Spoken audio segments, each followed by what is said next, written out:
જય સ્વામિનારાયણ। આપણે બે પ્રકારની જે પ્રક્રિયા હોય એમાં વેગના સૂત્રો તારવ્યા। એક તો સરેરાશ વેગ શોધવાનું સૂત્ર તારવ્યું, પછી ત્વરિત વેગ શોધવાનું સૂત્ર તારવ્યું, બરોબર। અને હવે આજે એવી પ્રક્રિયાઓ માટે વેગ શોધવાનું સૂત્ર તારવીએ છીએ કે જેમાં પ્રક્રિયક અને નિપજના મોલ પ્રમાણ જુદા હોય, જેને તત્વયોગમિતીય ગુણાંકો કહેવાય।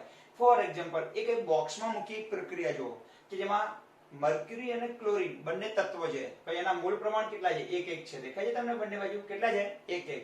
અહીંયા પણ કેટલા મોલ છે? 1। તો એવી પ્રક્રિયાઓ કે જેમાં પ્રક્રિયકો અને નિપજોના મોલ 1:1 જ હોય, સરખા હોય। 1:1 એટલે કેવા હોય? સરખા હોય। એવી પ્રક્રિયાઓ માટે વેગ લખવો હોય તો આપણે આગળ શીખ્યા ને સરેરાશ વેગ, બસ એ રીતે લખવાનો। તો આમ જોઈએ, જો પ્રક્રિયા Hg+Cl2 gives HgCl2 માં પ્રક્રિયકો અને નિપજના તત્વયોગમિતીય ગુણાંકો, તત્વયોગમિતીય ગુણાંકો એટલે મોલ, એની આગળ રહેલા મોલની સંખ્યા ઓકે સરખા છે બધા, 1 ને 1 મોલ આ છે, 1 મોલ છે, કારણ કે જેટલા મોલ ઘટે એટલા મોલ વધે ને, જેટલું આ મોલ ઘટે 1 મોલમાંથી જેટલું ઘટે એટલું જ આ સમય વધવાનું છે। ઓકે, ચલો આમાંથી હું તમને ઉદાહરણ આપું કે આમાંથી અડધો મોલ ઘટી ગયું તો આ પણ કેટલું ઘટી જશે? અડધો મોલ, કારણ કે 1 વપરાય ત્યારે 1 વપરાય અને આ બને કેટલું? 1 બને તો અડધો મોલ બને। ચલો ક્લિયર। આવી પ્રક્રિયાઓને નીચે પ્રમાણે લખી શકાય, એટલે આવી પ્રક્રિયાઓનો વેગ, જેમ કે આમાં મર્ક્યુરીનો સાંદ્રતામાં થતો ઘટાડો, એટલે માઈનસ ચિહ્ન શું બતાવે છે? મર્ક્યુરીની સાંદ્રતામાં થતો ઘટાડો, એના માટે લાગતો સમય, તો પણ ચાલે। અમુક સમય હમણાં આપણે આગળ ગણી ને એનો ઉપયોગ ન કરો તો ક્લોરીનની માપો તો પણ ચાલે। ક્લોરીનની સાંદ્રતામાં થતો ઘટાડો, તેના માટે લાગતો સમય, અથવા HgCl2 ની સાંદ્રતામાં પ્લસ એટલે થતો વધારો અને તેના માટે લાગતો સમય। તો પ્રક્રિયકોની સાંદ્રતામાં થતો ઘટાડો અથવા નિપજની સાંદ્રતામાં થતો વધારો, એના ઉપરથી આપણે પ્રક્રિયાનો વેગ નક્કી કરી શકીએ છીએ। આવી પ્રક્રિયામાં કોઈ એક પ્રક્રિયકની સાંદ્રતા ઘટવાનો વેગ, કોઈ પણ એક આ બે પ્રક્રિયક છે એમાંથી કોઈ પણ એકની સાંદ્રતાનો ઘટવાનો વેગ, ઓકે, સાંદ્રતા ઘટવાનો વેગ તથા દરેક નિપજની, કોઈ પણ નિપજ હોય એની સાંદ્રતાનો વધવાનો વેગ સરખા હોય, કારણ કે જેટલું આ ઘટશે એટલું જ વધશે, કારણ કે બધાના મોલ પ્રમાણ કેવા છે? સરખા છે। ચલો ખબર પડી ગઈ। માનો કે આમાંથી 0.1 મોલ ઘટી ગયું તો આ પણ કેટલું ઘટવાનું? 0.1 જ, અને આ બનવાનું કેટલું? 0.1। ખ્યાલ આવી ગયો ને? કારણ કે બધામાં જે ડેલ્ટાનો જે ઘટાડો આવવાનો, અહીં જે ઘટાડો આવવાનો અને વધારો આવવાનો એ સરખો જ આવવાનો, સમય તો બધામાં સરખો જ હોય। એટલે તમને કોઈ પણ પ્રક્રિયક અથવા નિપજની સાંદ્રતામાં થતા ફેરફાર અને તેને માટે લાગતો સમય, એના ગુણોત્તર ઉપરથી પ્રક્રિયાનો વેગ નક્કી કરી શકીએ આપણે। તો આ સિસ્ટમને ફોલો કરવાની। પણ આવી ચલો પરંતુ જેમ કે પ્રક્રિયા, પણ આવી પ્રક્રિયાઓ જેમાં 2 મોલ પ્રક્રિયક ઘટે અને 1 મોલ વધે છે, જો આ જેટલું વપરાય ને HI એની સામે આ અડધું જ બને છે। ફોર એક્ઝામ્પલ, આ 2 મોલ ઘટી જાય ધારો કે, તો આ માત્ર 1 મોલ જ બને। ખબર પડી ગઈ? તો અહીં ઘટવાનો વેગ અને અહીં વધવાનો વેગ સરખો નહીં હોય। તો આવી પ્રક્રિયાઓ માટે શું કરવું? અહીંયા તો તમે કોઈ પણ એકનો ઉપયોગ કરીને નક્કી કરી શકો। માનો કે આવા પ્રક્રિયા માટે અહીં HI મૂકી દઉં અને પછી કહું તો અહીંયા HI ની સાંદ્રતા બમણા વેગથી ઘટતી હશે। ખ્યાલ આવી ગયો ને? પણ સામે H2 નો H2 ની સાંદ્રતા એનાથી અડધા વેગથી જ વધતી હશે, તો આપણે આ રીતે જો નક્કી કરવા જઈએ તો ખોટું પડે। તો આપણે સાંદ્રતાનું નિર્ધારણ સરખું કરવા માટે નવી સિસ્ટમ એપ્લાય કરીશું। કેવી પ્રક્રિયા માટે? તો બોક્સમાં મૂકું છું ને એ પ્રક્રિયાની વાત કરું છું। એવી પ્રક્રિયાઓ કે જેમાં પ્રક્રિયક અને નિપજના મોલ પ્રમાણ સરખા ન હોય, ઓકે, જો એવી પ્રક્રિયાઓ જેમાં પ્રક્રિયક અને નિપજના મોલ પ્રમાણ સરખા ન હોય એવી પ્રક્રિયાની વાત કરું છું। ચલો ઉપરની પ્રક્રિયામાં HI ના 2 મોલ વિભાજન પામે છે, દેખાય છે? HI હાઇડ્રોજન આયોડાઇડ, એના કેટલા મોલ? 2 મોલ તૂટે છે, ત્યારે H2 અને I2 ના દરેકના 1 મોલ ઉત્પન્ન થાય છે। આમાં કેટલું? આ 1 મોલ ઘટે તો સામે જેટલું ઘટે એટલું બને, અહીં જેટલું ઘટે ને એનાથી અડધું જ બને છે। તો અહીં ઘટવાનો દર બમણો છે અને વધવાનો દર અડધો છે। તો આવી રીતે વેગ, તો કોઈ પણ એકનો ઉપયોગ કરીને વેગ નક્કી કરવા જાઓ, જો અહીંથી તમે આનો ઘટવાનો વેગ કરો તો આપણે વધારે મળે, અહીં વધવાના વેગથી તમે નક્કી કરવા જાઓ તો અડધો જ મળે વેગ। તો બધામાંથી કોઈ પણનો ઉપયોગ કરીને આપણે વેગ નક્કી કરવા તો શું કરવું જોઈએ? તો મસ્ત વાક્ય અહીં મૂકી દેજો, ઓકે, તે ઉત્પન્ન થાય છે। આ સૌથી આઈએમપી વાક્ય છે, આ 3 વાક્ય છે ને આ થિયરીના સૌથી। તો આવી પ્રક્રિયા માટે શું કરવું? ઓકે, તો આવી પ્રક્રિયા માટે સાંભળજો। આવી પ્રક્રિયાઓ કે જેમાં પ્રક્રિયકો અથવા નિપજોના તત્વયોગમિતીય ગુણાંકો સમાન હોતા નથી, તેમાં હવે વાક્ય સૌથી આઈએમપી આવ્યું, કોઈ પણ પ્રક્રિયકના ઘટવાના વેગને અથવા કોઈ પણ નિપજના વધવાના વેગને, ઓકે, આ શું કહેવાય? પ્રક્રિયકના ઘટવાનો વેગ અથવા નિપજનો વધવાના વેગને કોના વડે ભાગવામાં આવે? તેને અનુરૂપ તત્વયુગ્મિતીય ગુણાંક વડે ભાગવામાં આવે છે. ઓકે, ફોર એક્ઝામ્પલ પ્રક્રિયા 1 માં HI ના વપરાશનો વેગ H2 અને I2 ના વધવાના વેગ કરતા બમણો હશે. તો જો HI થી તમે નક્કી કરશો ને વેગ ધારો કે તો 5 મળે. HI થી તમને વેગ ધારો કે અહીંયા 5 મળે. આટલા ભાગ આ જો તમે 9 મૂકો એ આટલા ભાગની વાત કરું, અહીંયા તમને 10 મળે તો અહીં તમને આટલા ભાગનો અહીંથી વેગ તમને 5 જ મળશે. કેમ? આનો જે ઘટવાનો વેગ છે અને આ વધવાનો વેગ એનાથી અડધો જ છે, તો અહીંથી તો બે જવાબ સરખા નહીં મળે.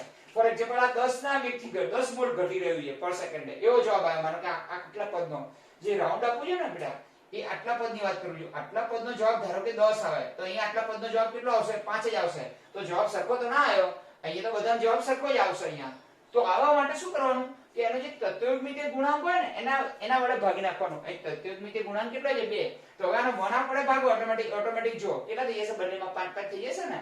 હા, તો આવી પ્રક્રિયામાં HI ના વપરાશનો વેગ H2 અને I2 બનવાના વેગ કરતા બમણો છે. તેને સરખા કરવા માટે ડેલ્ટા HI ને 2 વડે ભાગવા પડે. એટલે એના તત્વયુગ્મિતીય ગુણાંક એટલે અહીં 2 વડે ભાગવા પડે. જો ઓકે, ખબર પડી ગઈ? એટલે આખો વેગ કેવો થઈ જાય? ઓટોમેટિક 1/2 વડે ભાગો એટલે 10 થઈ જાય. બંને 10 ને ભાગી નાખો 2 વડે એટલે 5 5 થઈ ગયા. માઈનસ તો નીકળી જવાનું કારણ કે આનો જવાબ માઈનસ માં આવવાનો છે. ચલો, ક્લિયર થઈ ગયું? તે જ પ્રમાણે તો બીજી પ્રક્રિયાનો અભ્યાસ કરીએ. 5Br BrO3 6H+ gives 3Br2 3H2. હવે આ પ્રક્રિયા માટે વેગ નક્કી કરવો હોય તો પ્રક્રિયકો કયો છે? Br- એ પ્રક્રિયા છે. તો delta Br- by delta T કેટલો મોલ ગુણાંક છે? 5. કઈ -1/2 1/5 આવશે. ઓકે, ખબર પડી ગઈ ને? આનો ગુણાંક છે ના, તો અહીંયા delta BrO3 by dt minus આવશે. માઈનસ કેમ આવે? જ્યારે પ્રક્રિયક હોય તેની આગળ માઈનસ જ આવે કારણ કે એનો જવાબ માઈનસ આવે. માઈનસ માઈનસ પ્લસ થઈ જાય. ચલો, અહીં 3Br2 છે. ઓકે, x+ છે તો -1/6 વડે ભાગી નાખે ને, તો એની સાંદ્રતાને એના તત્વયુગ્મિતીય ગુણાંક વડે ભાગવાથી બધા વેગનું નિર્ધારણ કેવું રહેશે? અથવા બધાથી વેગ કેવો મળશે? સરખો મળશે. ચલો, અહીં હવે પ્લસ થઈ જશે. કેમ પ્લસ થઈ જશે? કારણ કે આ નિપાઈ જાય ગઈ. ઓકે, તો 1/3 વડે ભાગી નાખે. અહીંયા 3 છે તો 1/3 વડે. તો આવી પ્રક્રિયાઓ કે જેમાં મોલ ગુણાંક જુદા જુદા હોય ત્યારે વેગ સરખો મળે એના માટે તેના તત્વયુગ્મિતીય ગુણાંક વડે તેની સાંદ્રતાને ભાગવી પડે અથવા એના વેગને ભાગવો પડે. એટલે બધાનો જવાબ કેવો ઓટોમેટિક થઈ જાય? સરખો થઈ જાય. ચલો, ખબર પડી ગઈ? તો આપણે નવી એક વેગ શોધવાની સિસ્ટમ જોઈ જેમાં મોલ ગુણાંકો એવી પ્રક્રિયાઓ કે જેમના તત્વયુગ્મિતીય ગુણાંકો જુદા હોય. આ ઉદાહરણ નંબર 2, આ ઉદાહરણ નંબર 1. કોઈ પણ પ્રક્રિયા હોય. ખબર પડી ગઈ? હવે હવે તમે સ્ક્રીનશોટ પાડી લો. આમાં થોડું કાઢી અને ત્રીજી એક પ્રક્રિયા તમને સમજાવું. જે લખો નહીં તો ચાલશે. હવે તમને આ પણ એટલું અગત્યનું નથી, પણ હા આ MCQ માટે અગત્યનું છે. કોઈ આવી પ્રક્રિયા આપે તમને, આ પ્રક્રિયા આપે તમને, ધારો કે આ દેખાય છે ને આ મૂક્યો. ઓકે, તો એને એમ કે એનું સાચું વેગ નિર્ધારણ કયું સાચું છે તો તમને આમાંથી ખબર પડે. કોઈ પણ એક જો તમે આટલું મૂકીને જવાબ લાવો તોય સરખો આવે, આટલાનો જવાબ પણ સરખો આવે, આટલાનો જવાબ એટલો જ આવવાનો એટલે જ બરાબર મૂકી દો બધાની વચ્ચે. આનો પણ જવાબ એ જ આવે. કોઈ પણ એકનો ઉપયોગ કરી તમે વેગ શોધી શકો છો. કેટલા છે? 1 2 3 4 અને 5. આ પાંચે પાંચનો ઉપયોગ કરી અને તમે વેગ શોધી શકો છો. ચલો, ક્લિયર? ફોર એક્ઝામ્પલ નવું એક ઉદાહરણ મારા તરફથી આપું. તમને આવું હોય ધારો કે માનો કે આ રીતે આપણે જોઈએ કે 3a plus 2b gives 3c plus d માટે વેગ કેવો થાય બોલો? માટે વેગ બરાબર -1/3 એનો ગુણાંક છે ને, તો d ડેલ્ટા a એની સાંદ્રતામાં તો ફેરફાર by delta t is equal to 2b છે તો શું આવશે? -1/2 delta b by delta t is equal to અહીં c છે તો +1/3 શું આવશે બોલો? Delta c by delta t. અને અહીંયા d કશું છે આગળ ગુણાંકમાં? આની ગુણાંકમાં કશું છે જ નહીં તો શું આવશે બોલો? Plus delta d by delta t. થઈ ગયું આ નિર્ધારણ એક ધારું. ઓકે, ખબર પડી ગઈ? ખ્યાલ આવ્યો ને? તો તત્વયુગ્મિતીય ગુણાંકો વડે ભાગવા પડે. ના હોય બધા આ તત્વયુગ્મિતીય ગુણાંકો ધારો કે ન હોય તો આથી 1/3 નહીં તો બધામાં આવી આવશે જે આગળ જોઈએ પ્રમાણે. તો 1/3 કે એવું કે લખવાની કઈ તો -da by dt -db by dt અને નીપજ્યો ત્યારે પ્લસ dc બાય dt અને delta d by dt delta t sorry. Okay, ખબર પડી ગઈ દરેકને? અને હોય તો એના વડે ભાગી નાખવાનું. ચલો, ક્લિયર થઈ ગયું? પણ આ ઉદાહરણ નહીં લખો તો ચાલશે. હા, તો ક્યારેક ન પૂછે, આ બધું પૂછાતું નથી, આ બધું MCQ, પણ આ બધું ન આવડે ને તો તમે આગળ ના જઈ શકો. તમે જો આ બધું જાણતા હોય તો તમને આગળ જઈ શકો. બાકી તમે આ બધું જાણતા જ ના હોય. બાબા આજે મારે લાયસન્સ લેવું, મારે પ્લેન ઉડાડવાનું સીધું લાયસન્સ લઈ લેવું છે બોઈંગ નું, બરાબર, તો થોડું મળી જવાનું છે મને. તો હવે એવું યાદ આગળનું થોડું થોડું શીખતા હોય તો તમને પાછા આવે. હજુ કહ્યું કોઈ નાટક ના થવું જોઈએ વાંચવાની અંદર, ફોર્માલિટી કરવાની નથી. બરાબર, સામે એક્ઝામ આપવાની જ છે. બરાબર, જે ઉત્તર પ્રદેશ સરકારે બીએડ ની એક્ઝામ લેવાનું નક્કી કરી નાખ્યું. બરાબર, નામાંકન પત્રો પણ ભરવાનું ચાલુ કરી દીધું છે. કોઈ સરકાર એક્ઝામ લીધા કે તમને કોઈને પાસ કરવાની નથી. ચાહે હું તો કહું 5 ચેપ્ટરની પણ એક્ઝામ તો લેશે જ એ લોકો, હું સાચું કહું છું. અને એ દિવસે તમે ક્લાસમાં આવી જાઓ અને સિલેબસ અત્યારે કપાઈને આવશે થોડો, અને એ ઉપર નક્કી થયું છે કે જે ચેપ્ટરો શરૂઆતના ચાલ્યા હશે એ પૂરેપૂરા મૂકવામાં આવશે. તો જ્યાં કાપ આવશે બધું પાછળના ચેપ્ટરોમાં જ આવશે. ખબર પડી? એટલે આ બધા ચેપ્ટરો અગત્યના છે એમસીક્યુ ની દ્રષ્ટિએ, તો બધું તૈયાર કરતા રહેજો. ઓકે, મહેરબાની કરીને. કોઈ નાટક થવું જોઈએ નહીં ભણવાની અંદર. હા, તમને કોઈ તમારા મમ્મી પપ્પા તમારા પર ધ્યાન આપે છે કે નથી આપતા, કોઈ તમને જોવે છે કે નથી જોતું, બરાબર, પોતાના માટે જ દરેક વાંચે છે, પોતાના ભવિષ્ય માટે જ સુનિશ્ચિત કરવા માટે જ પોતે મહેનત કરતો હોઈએ. ઓકે, ચલો હવે આપણે આના પછી નવા એક દાખલા તરફ જઈએ.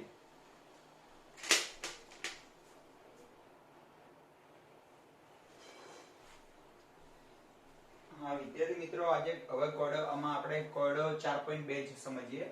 રકમ પણ ઘણી મોટી છે, પણ એવો દાખલો છે નહીં કે તમને ના આવડે. કારણ કે કોઈ પણ સૂત્ર, કોઈ પણ થિયરીનો અભ્યાસ કર્યા પછી એનો દાખલો જો ગણવામાં આવે તો તમને મજા આવે અને એ થિયરીમાં પણ વધારે ખબર પડે. હવે જે એક્ઝામ્પલ આપ્યું છે એની પ્રક્રિયા આપી છે. જો મેં અહીં બે વેગ શોધવાના છે તમને. હવે અહીંયા તમને કહ્યું છે કે આ તો બધું વાક્ય છે કે આ પ્રક્રિયા છે, આપણે પ્રક્રિયા સાથે જ લેવા દેવા રાખવાનું. આ પ્રક્રિયા આપી છે કે જેમાં N2O5 નું વિઘટન થાય છે. દેખાય છે તમને?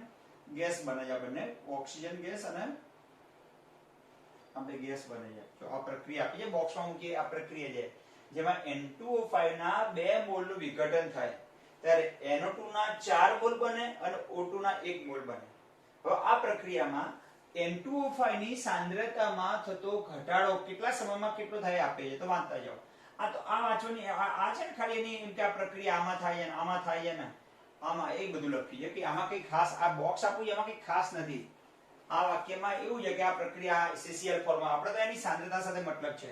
ચલો શરૂઆતમાં પ્રારંભમાં N2O5 ની સાંદ્રતા 2.33 મોલ પ્રતિ, જે કાળા રંગથી મેં તમને લાઈન ડોટેડ કરી છે ને એ વાક્યને સાઈડમાં છોડ દો.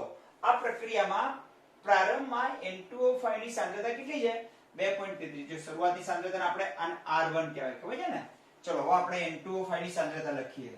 N2O5 ની સાંદ્રતા આપી આપણને. પ્રારંભિક સાંદ્રતા એટલે R1 કહીએ. R1 એટલે કઈ સાંદ્રતા? પ્રારંભિક સાંદ્રતા. ચલો લખીએ પણ ખરા. ઓકે, સાંદ્રતા આપી છે N2O5 ની.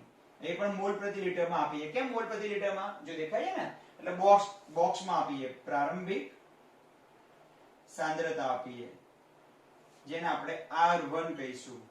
R1 is equal to આપે છે 2.33 મોલ પ્રતિ, કેપિટલ M કરી નાખું તો પણ ચાલે. એનો અર્થ થાય મોલારિટી, મોલ પ્રતિ લિટર. ઓકે, અને 184 મિનિટ એટલે ડેલ્ટા ટી સમય, ડેલ્ટા ટી પણ આપી દો. જો ડેલ્ટા ટી સમયમાં થતો ફેરફાર એટલે શરૂઆતથી 0, શરૂઆતનો 0 હોય. જો પ્રારંભિક સાંદ્રતા સમય, શરૂઆતનો સમય T1 કેટલો થશે? બોલો T1 કેટલો થશે? 0. એ પણ શેમાં આપે છે? મિનિટમાં આપે છે. જો 0 મિનિટ હતી. ચલો પછી 184 મિનિટ પછી તો T2 બરાબર કેટલા આવશે? 184 મિનિટ. અને 184 મિનિટ પછી કેટલી સાંદ્રતા થઈ ગઈ? 2. આપે છે 184 મિનિટ પછી સાંદ્રતા થાય છે 2.8 મોલ પ્રતિ લિટર. ઓકે, તો R2 થઈ સાંદ્રતા. સાંદ્રતામાં પ્રક્રિયક છે એટલે સાંદ્રતામાં ઘટાડો થવાનો. હંમેશા R2 ઓછા જ હોય R1 કરતા, શરૂઆત કરતા ઓછી હોય ને. શરૂઆત એટલે 0 મિનિટ કહેવાય. પ્રારંભ એટલે શું કહેવાય? શરૂઆતી સાંદ્રતા. શરૂઆતી સાંદ્રતા એટલે 0 મિનિટે સાંદ્રતા કહી. અને T2 એટલે 184 મિનિટ પછી સાંદ્રતા કેટલી થઈ ગઈ? 2.08 મોલ પ્રતિ લિટર છે. આવું આપી છે. R1 પણ આપે છે. કોના? N2O5 માટે આપી છે. દેખાય છે? એ બધું તમને સમજતા. તો ગોતવાનું શું છે? N2O5. તો આ પ્રક્રિયાનો સરેરાશ વેગ શોધો. હવે આપણે ખબર છે કે સરેરાશ વેગ આપણે કાં તો N2O5 ની સાંદ્રતા ઉપરથી પણ નક્કી કરી શકીએ, NO2 ની સાંદ્રતા ઉપરથી પણ નક્કી કરી શકીએ અને O2 ની સાંદ્રતા ઉપરથી પણ નક્કી કરી શકીએ. આપણે સમીકરણ જોયું તો જો વધારાનું લખ્યું છે, આપણે કોઈ પણનો ઉપયોગ કરી લખી શકીએ, પણ આપણી પાસે ડેટા કોના છે? N2O5 ના છે. તો આપણે કોની સાંદ્રતાનો ઉપયોગ કરશું? N2O5 ની. તો સરેરાશ વેગ આપણી પાસે સૂત્ર છે, ખબર છે ને? સરેરાશ વેગ ઇઝ ઇક્વલ ટુ માઇનસ, હા જો હવે એને ગુણાંક કેટલા છે અહીંયા 2 છે તો 1/2 કરવા પડશે ને, minus 1/2 delta N2O5 by delta T. ખબર પડી ગઈ ને? ડેલ્ટા N2O5 એટલે N2O5 ની શરૂઆતની સાંદ્રતામાંથી કોની બાદ કરવાની? આ માઈનસ તો કેમ મૂક્યું છે? કારણ કે N2O5 પ્રક્રિયક છે, પ્રક્રિયક એટલે એની સાંદ્રતા ઘટવાની એટલે માઈનસ આવે, કારણ કે ઘટવાની એટલા માટે માઈનસ મૂક્યા છે મેં. Okay, is equal to minus 1/2 કેમ મૂક્યા? કારણ કે ગુણાંક છે ને 2 એટલા માટે. ચલો હવે આનો ડેલ્ટા N2O બાય dt કઈ રીતે મળશે? તો R2 R1 કરવાથી. તો અહીંયા આપણે કરીશું માઈનસ 1/2. ઓકે, R2 કેટલા છે? શરૂઆત અંતિમ સાંદ્રતા 2.08, શરૂઆતની કેટલી હતી? 2.30 હતી. ઓકે, અને T2 કેટલા હતા? ડેલ્ટા T એટલે T2 184 minus 0, R2 R1, T2 T1. Okay, સાંદ્રતામાં તો ફેરફાર તેને માટે લાગતો સમય જે આવે જવાબ પછી તો શોધી કાઢવાનું 1/2. ઓકે, આનો જવાબ જોઈ લઈએ કેટલો આવે છે.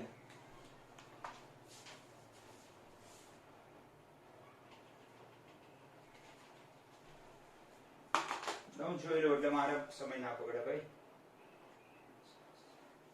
આનો જવાબ આવે છે 6.79 પ્લસ થઈ જશે. કેમ ખબર પડી ગઈ? આનો જવાબ માઈનસ આવવાનો એટલે માઈનસ માઈનસ પ્લસ થઈ જાય અને 10 ની -4. પણ જવાબ શેમાં આવશે? આનો એકમ મોલ પ્રતિ લિટર અને આનો એકમ મિનિટ. તો શું આવશે બોલો? મોલ. ખબર પડી ગઈ ને? એટલે મોલ પ્રતિ લિટર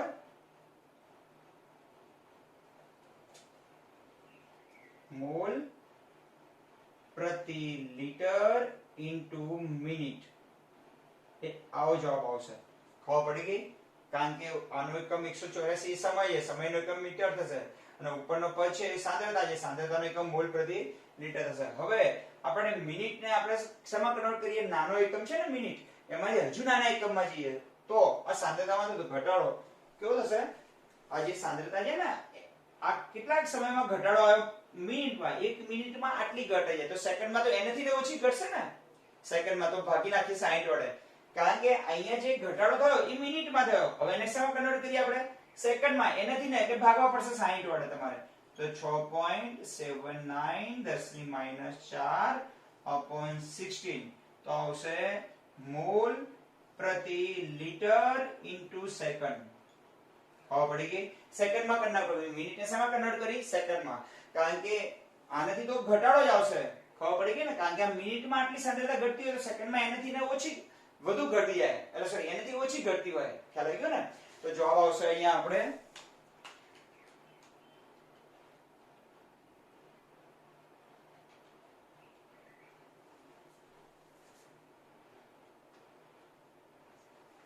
0.13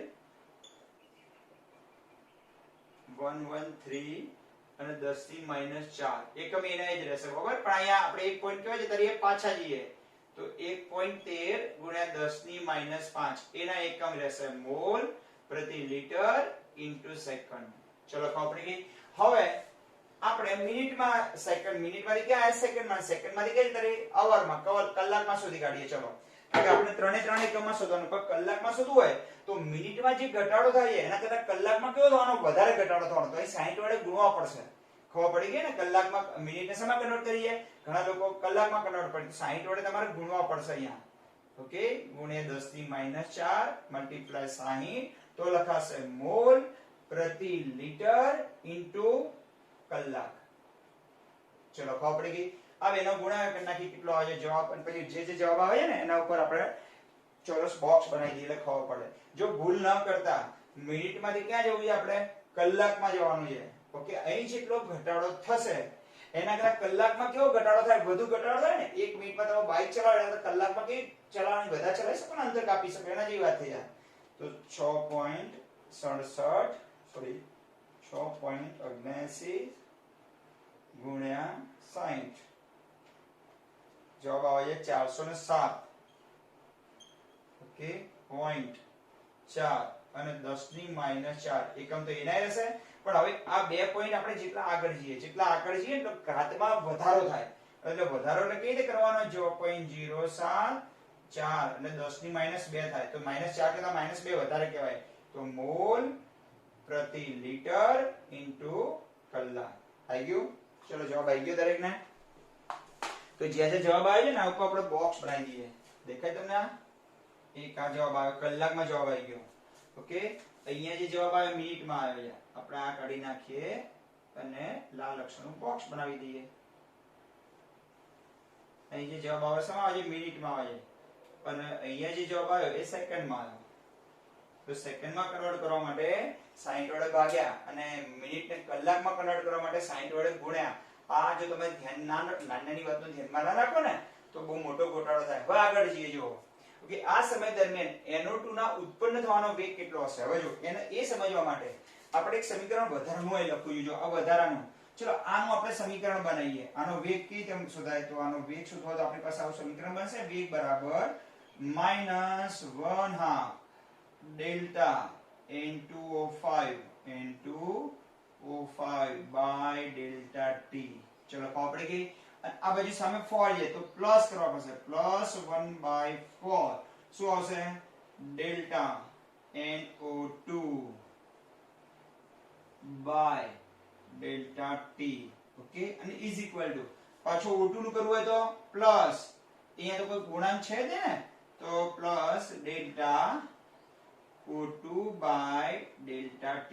હવે જો આ બે આપણે સરખાઈ શકીએ કે નહીં આ બે પદને? આ કાકા બંનેનો જવાબ તો કેવો આવવાનો? તો આ બે પદ આપણે મૂકી દઈએ. આ વેગનું સૂત્ર થયું. ખબર પડી આના માટે? આ શું થયું? વેગનું સૂત્ર. આપણે ગમે તે એકનો આ બેને સરખાઈ શકીએ સામસામે. તો સરખાવો છો તો આપણે આવું લખી શકીએ કે હવે આપણે બીજા નંબરનો જવાબ લઈએ. NO2 ના ઉત્પન્ન થવાનો વેગ કેટલો છે એ ગણી લઈએ. NO2 ના ઉત્પન્ન થવાનો વેગ તો આપણે બે પદને સરખાવા. ચલો તો 1/4 delta NO2 by delta t is equal to -1/2 delta n2O5 by delta t. Okay, આખો જવાબ તો મળી ગયો ને આપણને. જો આ મળી ગયો, મિનિટ વાળો મળી ગયો ને આપણે. આ શું બતાવે છે? આખો પદનો જવાબ આવે. દેખાય તમને n2O5 આખું પદ દેખાય તમને? આખા પદનો જવાબ આવી ગયો. જો આવી ગયો ને, તો આપણો પદ બરાબર આપણે મૂકી શકીએ ને. તો અહીં આવું લખી શકાય. 4 કે જશે ઉપર જશે. ઓકે, તો delta NO2 by delta t is equal to આનો જવાબ શું આવે છે બોલો? અહીંયા 4 પાછા ગુણાંકમાં ઉપર આવી જશે. 4 ગુણ્યા અને આ આખા પદનો જવાબ તો અહીંયા આવી ગયો ને. વેગ કેટલો છે? 6.79 ગુણ્યા 10⁻⁴ મોલ પ્રતિ લિટર ઇન્ટુ મિનિટ. ખબર પડી ગઈ? હવે આનો આપણે આ ગુણાકાર કરી નાખવાનો અને જે આવે એ જવાબ. ચલો ખબર પડી ગઈ દરેકને?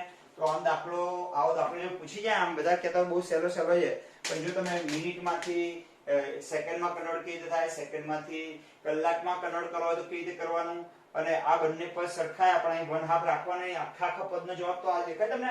આખું પદ છે, આ સમીકરણ છે, અને આવું આપણે તો લખતા શીખી ગયા ને. તો કોઈ પણ બેને આપણે સરખાઈ શકીએ. તો એ બે સરખાયા અને આખા પદનો જવાબ તો આપણે લાવી દીધો છે. ઓકે, અને આ રીતે આપણે દાખલો ગણી શકીએ છીએ.